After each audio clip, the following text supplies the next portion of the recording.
Hi, David. I'm Grandpa. Go! I'm Mike Wallace. I'm Wally Saffer. And I'm Ed Bradley. All this and Andy Rooney tonight on 60 Minutes.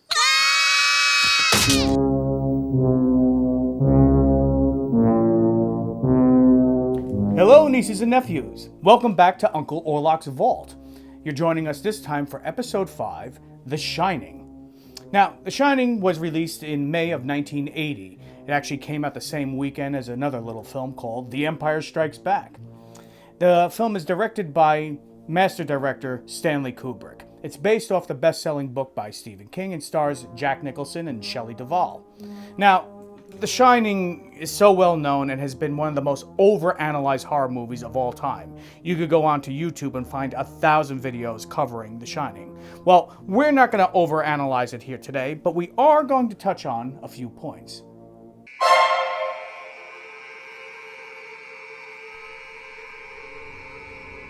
In this episode, there are things that we're not going to cover. One of them is the many conspiracy theories that surround the film, such as the crackpot theory that Stanley Kubrick was paid to fake the moon landing. Other things that we're not going to discuss in this episode are the text versus subtext arguments. We're not going to discuss the themes of domestic abuse, alcoholism, white supremacy, colonialism, and genocide. They are layered into the film. We'll save that for the future. White man's burden, Lloyd, my man. White man's burden.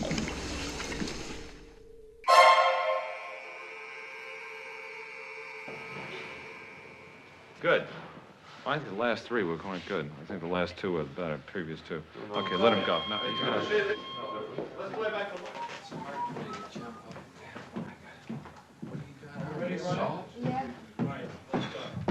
Come on, you. Oh, come on, Dad. Come on. Well, one for Shelley. Die. Ex-murder killer. Now, Kubrick wished The Shining not to be the typical roller coaster ride of a horror film, but rather this slow-moving escalator to terror. Kubrick achieved this in many different ways, especially through visual symmetry.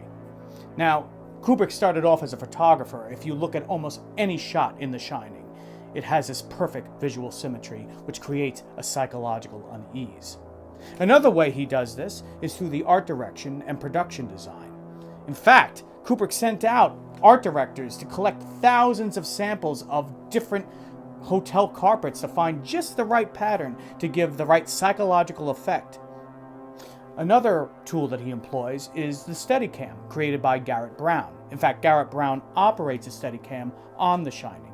It's one of the earliest films to employ the Steadicam to such heavy effect. It has this sort of gliding, moving, floating feel to the camera, which gives the audience the feeling that the Overlook is actually watching the Torrance family.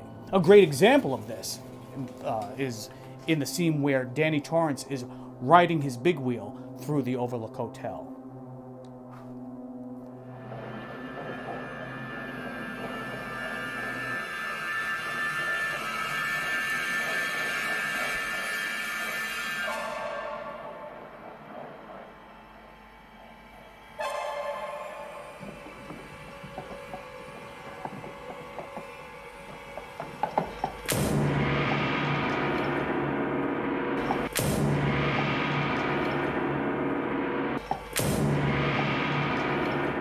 Kubrick also employs another technique which is known as breaking the fourth wall, which is having the characters stare right down the barrel of the camera lens, looking right out at us. This becomes a motif that he uses whenever there is a supernatural element afoot. It's usually when a character like Danny is experiencing The Shining. The ghosts themselves also look right at the camera. It has a jarring, unsettling effect. You see it here in a scene where the character of Dick Halloran, played by Scatman Crothers, is using The Shining to speak to Danny. This visual technique, used over and over again, also seems to insinuate that the character themselves has the power of The Shining. It may also be that Danny is not the only one who can shine, that his father, Jack, does it as well, as he looks right down the barrel of the camera and can see the ghosts. Wendy, by contrast, never does this until the end. She's set up from the beginning as a character in denial. It's not until the end, when things start to turn, that her eyes are wide open and she looks right down the lens and the ghosts stare back.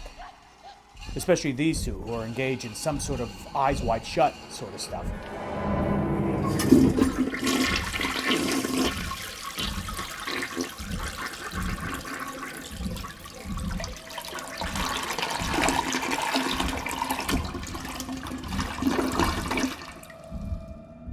Kubrick used classical music very often, and he does so here in The Shining by utilizing the dissonant symphonic sounds of Bela Bartok to great effect.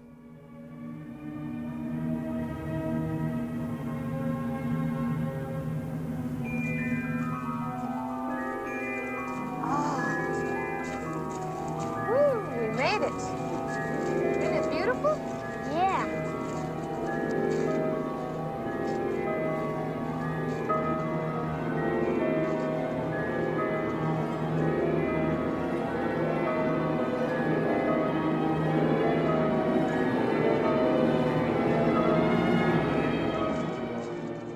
Kubrick also employed composer Wendy Carlos to create a main theme to The Shining.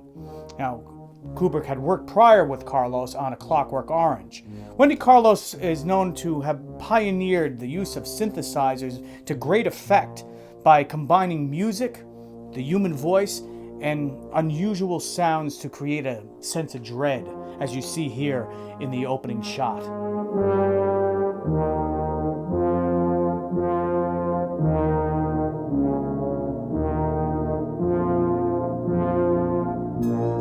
The reason the theme to The Shining resonates with such an uncanny effect is because it employs a medieval 13th century Gregorian chant known as Dies Irae, which translates from the Latin into Day of Wrath. It appears throughout music and compositions throughout the centuries. Now, in 1830, composer Berlioz actually stripped away the chanting and left just the orchestration. See if you can recognize it in this clip.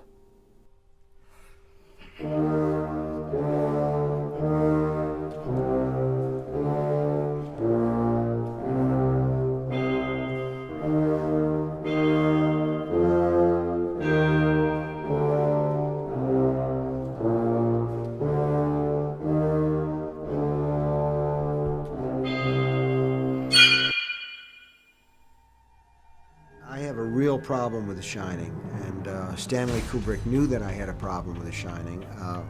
I had a discussion with him beforehand. He said, "Stephen, Stanley Kubrick here. Don't you agree that all stories of ghosts are fundamentally optimistic?" I said, "What do you mean?" And he said, "Well, if there are ghosts, it means we survive death, and that's fundamentally an optimistic view, isn't it?" And I said, "Well, Mr. Kubrick, what about hell?" And there was a long pause on the telephone line, and then he said in a very stiff and very different voice, "I don't believe in hell." And I thought to myself, well, that's fine, but some of us do, and some of us believe that ghosts may survive, and that may be hell. Stephen King has infamously said that he hates Stanley Kubrick's version of The Shining. Now, the difference between King versus Kubrick is essentially good versus evil, warmth versus cold.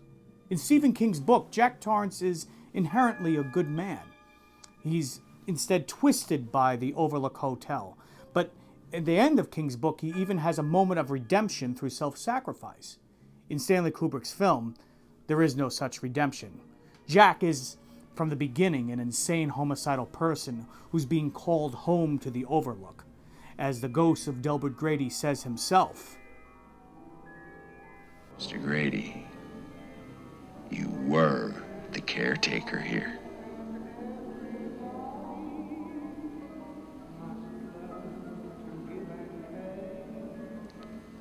I'm sorry to differ with you, sir.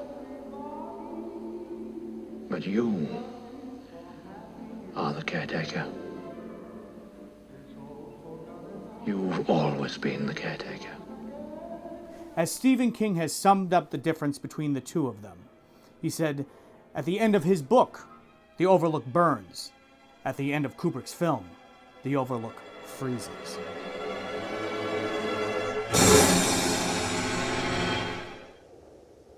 The reason I love The Shining so much is maybe besides its great craftsmanship and artistry, it's also its ambiguity. I think that's why fans of The Shining keep coming back to the film again and again and again. It's like an onion that you can continue to peel back the layers and always find something more to enjoy. Now, it's time for Axe Mail. Here's Johnny. Thank you, Mr. Torrance. Thank you. Now let's see what we have here. Ooh, fun. Now, next show, we're going to be covering...